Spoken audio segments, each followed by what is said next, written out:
Hello guys, हामीहरू शनिश्चरीबाट लगभग 4 kilometre माथि गए पछाडि हामीहरू आइपुग्यौँ कहाँ भन्दाखेरि मदनपुरदेखि उत्तर लागे पछाडि हामीहरू आयौँ साधुटार भन्ने ठाउँ। साधुटारदेखि पनि साधुटार मन्दिरदेखि देब्रे साइडबाट उत्तर लागे पछाडि यो हात्ती किल्ला भन्छ होला सायद यो ठाउँलाई। यो ठाउँमा आइपुगिरहेछौँ। अब यो ठाउँको सेरोफेरो यहाँ एउटा सानो मन्दिर रहेछ, देवीथान होला सायद। त्यो देवीथान हामीहरू घुम्नेछौँ र यहाँको सानो एउटा भ्लग बनाएर हामीहरू लाउनेछौँ।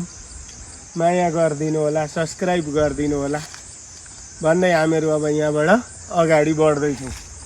यहाँ आइसके पछाडि यहाँ एउटा गेट बनाएको रहेछ। यहाँ एउटा गेट बनाएको रहेछ। हामी यो गेटबाट भित्र प्रवेश गर्छौँ। यहाँ भवानी शङ्कर भट्टराई बुबा धनपति भट्टराई के लेखेर कसैले बनाइदिएको रहेछ आफ्ना पितृको नाममा यो गेट। अनि यहाँबाट चाहिँ भित्र बस्दा निकै रमाइलो ठाउँ। बाटो पनि यस्तो साँगुरो गोरेटो खालको बाटो रहेछ। यहाँबाट हिँड्दै हिँड्दै यसरी भित्र पसे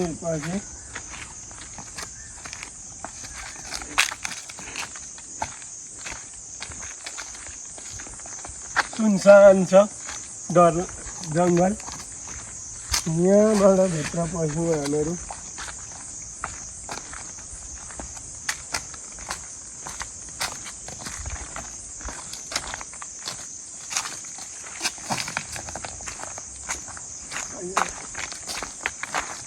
यहाँबाट खाने पानी उम्रिँदो रहेछ क्या र कहिले यहाँ धारो लागिराखेको छ।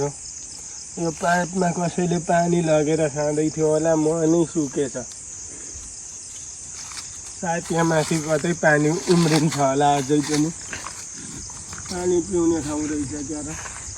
सानो खोला खोल्छ, एकदम रमणीय थान। यसलाई धारोहरू चाहिँ सुकेछ। यहाँ पनि धारो बनाइदिएका रहेछ। सायद त्यसमा पानी छ होला। यहाँ पानी रहेछ। अब यहाँ हामी पानी खानु।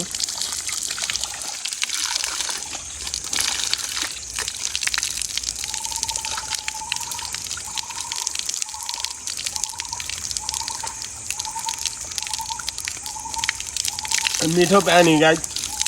पहाडको पानी एकदम मिठो छ। पेट भरिए पनि मुख नअगाउने खालको पानी। बन्द गरिदिउँ। यहाँबाट हामीहरू अगाडि गएर पछाडि यहाँ एउटा बरको रुख रहेछ।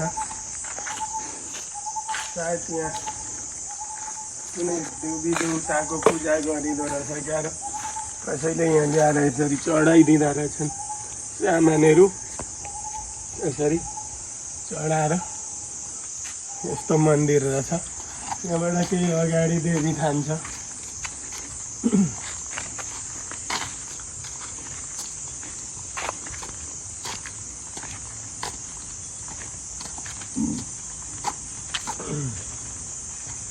यो मन्दिर यहाँ देवीथानको मन्दिर रहेछ।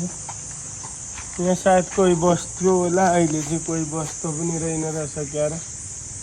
एउटा कुटी जस्तो रहेछ। यहाँ यसरी बन्द गरेर राखेको रहेछ। यस्तो ठाउँमा को आएर बस्यो होला, कसरी बस्थ्यो होला, कसरी रात बिताउँथ्यो होला। त्यहाँ आगो बालेर खानासाना बनाएर खाने ठाउँ के यसो रहेछ है। यहाँभित्र मन्दिर पनि हामीहरू दर्शन गर्छौँ। देवीथान यसरी देवीको स्थापना स्वयं उत्पन्न भएकी देवी रहेछ। बडा अलौकिक पत्थरहरूबाट बनेको शक्तिपीठ रहेछ।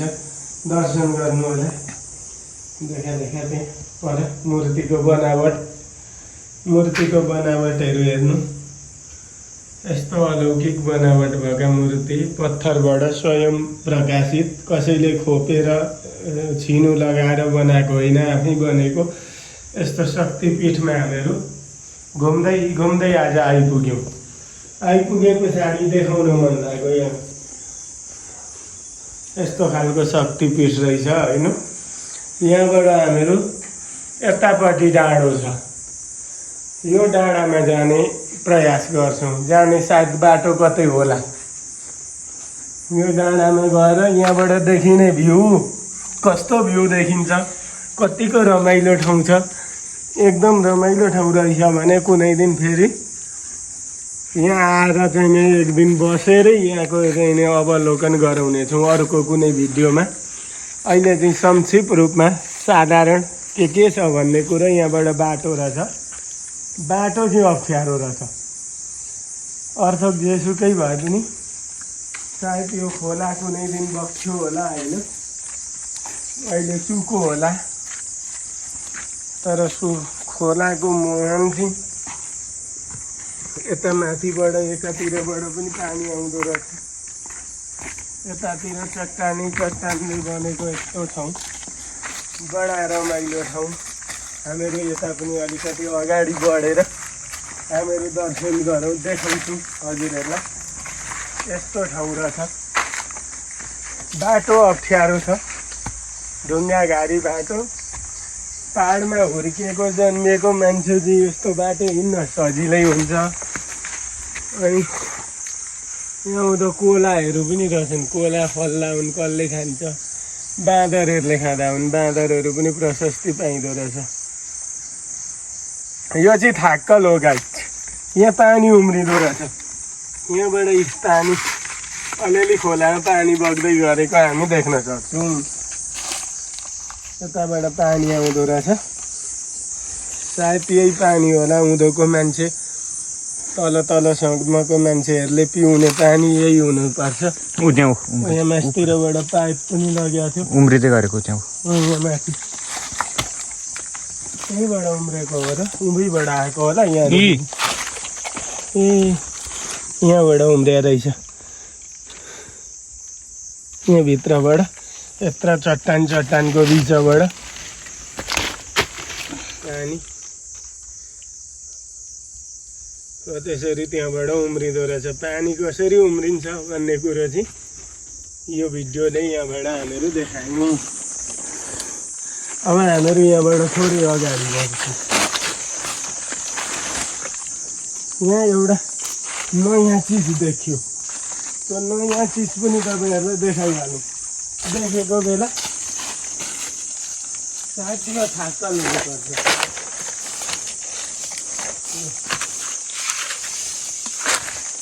थाक्कल त हो कि होइन, यसको भित्रको गुबो खानुपर्छ। यहाँबाट अहिले निकाल्न सकिएन, सायद त्यो थाक्कल हो कि होइन भन्ने कुरै मलाई पत्ता लागेन। तर जे भए पनि मेरो क्यामेराम्यानको खुट्टामा केले खाएर एकदम ढ्याक र ढुकढुक पारेर भिडियो हल्लाए तापनि यो ठाउँको, यो भ्यूको, यो एउटा यो मन्दिर शक्तिपीठको एकदम यहाँ अलौकिक ठाउँ रहेछ। कुनै दिन घुम्न आउनु पर्यो भने तपाईँहरूलाई वातावरण, आउने बाटो चाहिँ हामी देखाउन सक्छौँ। ठ्याक्कै बिर्तामोडबाट लगभग 5 देखि 7 किलोमिटर उत्तर लागेपछि शनिश्चरे भन्ने ठाउँ आउँछ। त्यो शनिश्चरे भन्ने ठाउँबाट लगभग 2 किलोमिटर 3 किलोमिटर माथि बिरिङ खोला आउँछ। अहिले पुल भत्किएको रहेछ, बाटो अलिक अप्ठ्यारो छ, पछि पुल बनाउलान्। त्यो पुल कटेर 1.5 किलोमिटर माथि आएपछि मदनपुर आए पछाडि शङ्कराचार्य पीठ भनेर लेखेको छ। त्यहाँबाट हामीहरू उत्तर लाग्यौँ भने लगभग 10 किलोमिटर उत्तर लागे पछाडि साधुटार आउँछ। साधुटारबाट 5-7 किलोमिटर माथि होला यो डाँडामा। यो एकदम पहाडको चिसो हावाले आउने ठाउँ। सायद त्यो थाक्कल रहेछ भनेर मैले तपाईँहरूलाई देखाउन गएँ, तर थाक्कल त होइन रहेछ, केले टोको हातमा ब्याङ्गे छन् त्यहाँ हो, ब्याङ्गे रहेछ। ऊ यहाँ हेर्न पोको बेगेलाई ढुङ्गाले हान्दैछ के अरे केटाले। यही यस्तो ठाउँ रहेछ। अब यहाँबाट हामीहरू अगाडि बढ्यो। यस्तो रमाइलो ठाउँ कुनै दिन घुम्नको लागि एकदम यो ओझेलमा परेको ठाउँ रहेछ। कसैले अहिलेसम्म त्यति साह्रो मान्छे आउन नभ्याएको आइ नपुगेको ठाउँ। बाटो चाहिँ एकदम अप्ठ्यारो बाटो होइन। समाएर मैले क्यामेरा समाउनु यस्तो कालो बाटो छ। यसरी हामीहरू माथि चढ्दैछौँ। यस्तो बडा अप्ठ्यारो ठाउँ रहेछ। तर यो ठाउँ एकदम घुम्नको लागि कहिलेकाहीँ यसो परिवारसँग मिलेर रमाइलो गर्न एकान्त रुचाउने इच्छा हुने मान्छेको लागि चाहिँ एकदम रमणीय ठाउँ रहेछ। त्यहाँ त टोइलेट कि के पनि बनाइदिएर रहेछ तर भत्किएछ। कहिले बनाएको टोइलेटै होइन हो। टोइलेटै रहेछ तर दैलो चाहिँ सबैतिरबाट भएछ क्यारे। गीत गाउँदा पनि नछेल्लिने खालको टोइलेट भएछ। भित्र पसेर देखाउनु त्यो टोइलेटको हालत। सायद त्यो तल अघि हामीहरूले हेरेको त्यो कुटी जस्तो सानो झोपडीमा जो बस्थ्यो त्यो मान्छेले यहाँको टोइलेट युज गर्थे क्या र। कुनै समय यो खोल्सामा पनि पानी बग्थ्यो होला, पानी खाएर बस्थ्यो होला। अहिले त्यो पानी पनि सुकेछ। यस्तो घनघोर जङ्गलमा राति एक्लै कसरी मान्छे बस्थ्यो होला भन्ने मात्रै सोच आयो। यहाँबाट त पृथ्वीको अन्त्य छ जस्तो छ त। एक किसिमको पृथ्वीको अन्त्यै छ जस्तो लाग्ने ठाउँ।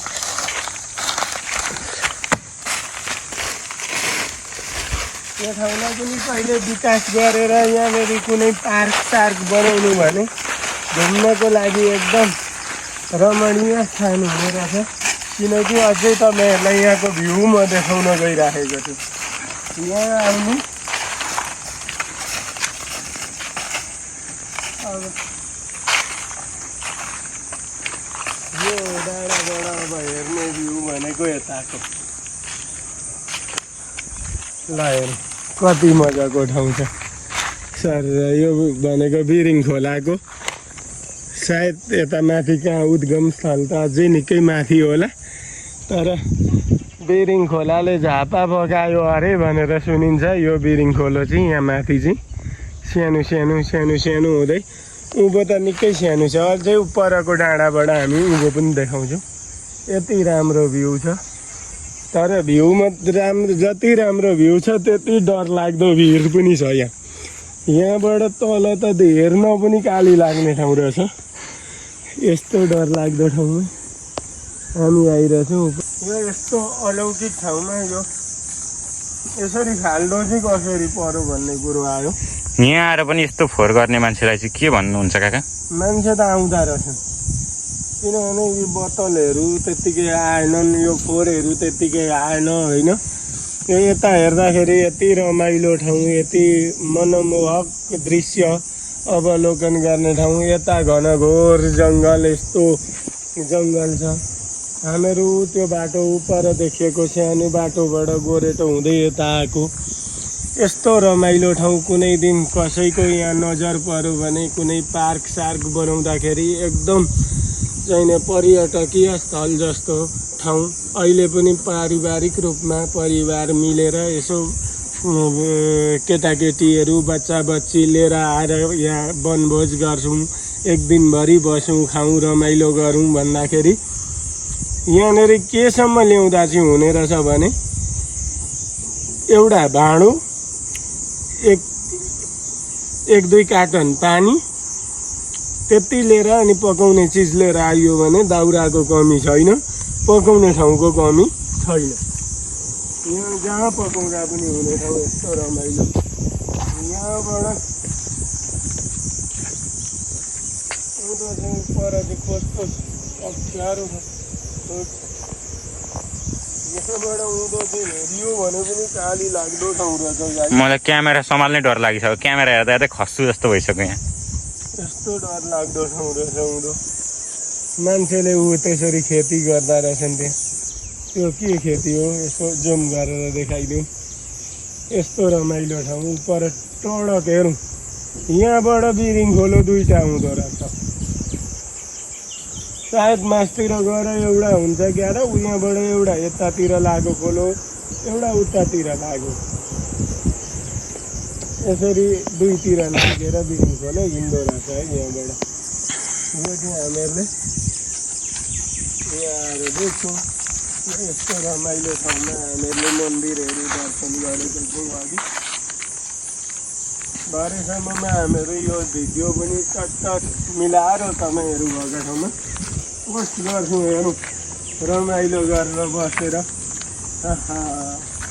के मजाको जग्गा हो। झ्याप्प एउटा ऊ चाहिँ चटाइ चाहिँ लिएर आयो। चटाइ पनि चाहिँदैन, हामी जतिकोलाई त्यत्तिकै बस्दा भइगयो। हो अनि निदा आयो भने डाइरेक्ट तल। चटाइ सटाइ लिएर आएर यहाँ झ्याप्प बसेर होइन, दुई चारजना साथीभाइ मिलेर आएर बसेर करेन्ट सौचौ ल्याएर पकाएर खाएर एकदम नाचगान गरेर रमाइलो गरेर नभए खाना बनाएर खाएर पनि यहाँनिर एकदम दिन बिताउनको लागि, आफ्नो छुट्टी बिताउनको लागि राम्रो ठाउँ रहेछ भन्ने जानकारी गराउँदछौँ हामी। यहाँदेखि उँधो पनि हामी एकचोटि देखाउँछौँ कस्तो खोल्छो छ भन्ने कुरो। यहाँदेखि यस्ता हेर्नु भने त तरिका यो रुखमा जाँदाखेरि त लडिएला। तर यहाँदेखि यो पारी यो खोल्सो रहेछ। अघि हामीहरू कटेर आएको खोल्सो हो, अलिक माथिबाट कट्यौँ, यो अलिक तल रहेछ। यस्तो मनमोहक दृश्य रमाइलो ठाउँमा आइपुग्यो। कुनै दिन मौका पर्यो भने तपाईँहरू पनि आउनु होला। यो भिडियोमा हामीहरूले यो ठाउँको बारेमा डिस्क्राइब गऱ्यौँ। यति डिस्क्राइब गऱ्यौँ।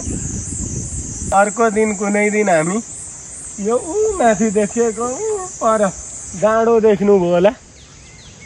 त्यो डाँडोको माथि गएर कहाँबाट जान्छ थाहा छैन, आफै खोज्दै जाने, त्यो ठाउँमा जाने।